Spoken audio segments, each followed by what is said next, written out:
Guys, જય શ્રી કૃષ્ણ. સૌથી પહેલાં આપ સૌનું સ્વાગત છે મારું નવા વ્લોગની અંદર. અને આજે આપણે ઘરે બનાવ્યું છે. તમને લાગતું હશે કે ફૂડીઝ જ વાત, પણ આજે એવું છે કે સાતમ આઠમ નજીક આવી રહી છે ને, તો સાતમ આઠમ માટે આપણે ઠાકોરજીને ધરી શકાય અને લોકો ખૂબ રીતે ખાઈ શકે, ખૂબ મોજ કરી શકે. અને જનરલી એવું હોય છે કે પહેલાં લોકો એવું કહેતા કે આ બધું બનાવવાનું ને એ બધું એટલે હતું કે જો કંઈ પણ આપણે કંઈ પણ કામ કરતા હોય ને સાતમ આઠમમાં થાકી ગયા તો આપણે ફરી પાછું બનાવવું ન પડે ને બનાવેલું હોય તો ઇઝીલી કોઈ પણ ખાઈ શકે. તો એના માટે થઈને અમે અત્યારે બનાવેલું છે ચકરી, જે ઘઉંના લોટની હોય છે ચકરી. તો હું તમને અત્યારે બતાવી દઉં કેવી ચકરી બનાવેલી છે, સાથે ફાફડા કે કંઈક કહેવાય તે પણ બનાવેલું છે. અને સાથે સાથે અમે સંચળવાળા ગાંઠિયા જે આપણે કહીએ એ પણ બનાવેલું છે. આપ સૌને લાગતું હશે કે આપણે જ્યારે હોય ત્યારે ફૂડીઝની જ વાતો કરતા હોઈએ છીએ, બટ વ્યુઅર્સ એમાં એવું છે કે હું ખુદ એટલો ફૂડનો શોખીન છું કે વાત જ જવા દો.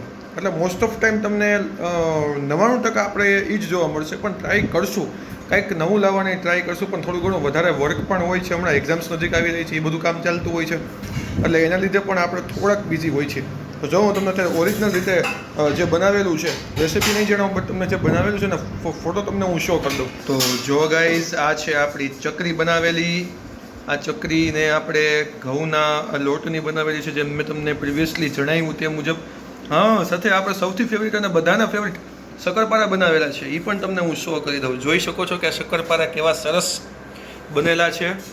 અને આ જો મેં તમને કીધું એ મુજબ ફાફડા છે, તો ફાફડા કેવા સરસ લાગી રહ્યા છે તમે જોઈને કહેજો, અરે શું આનો કોઈ સ્વાદ છે. અને આ તમે જોઈ શકો છો સંચળવાળા ગાંઠિયા બનાવ્યા છે ઘરે. તમે બહારનો જે સ્વાદ આવે ને એવો જ સરસ સ્વાદ અમે ઘરે પણ બનાવીએ છીએ. એટલે સાતમ આઠમના દિવસોમાં જ બનતો હોય છે. અમારા વિડીયોઝ તમને જો ગમતા હોય તો લાઇક કરજો, શેર કરજો અને સબસ્ક્રાઈબ કરજો. આવી રીતના જ અમારા વિડીયોઝ જોવા માટે, સદાય અપડેટ રહેવા માટે વિડીયોઝને લાઇક કરવાનું ના ભૂલતા.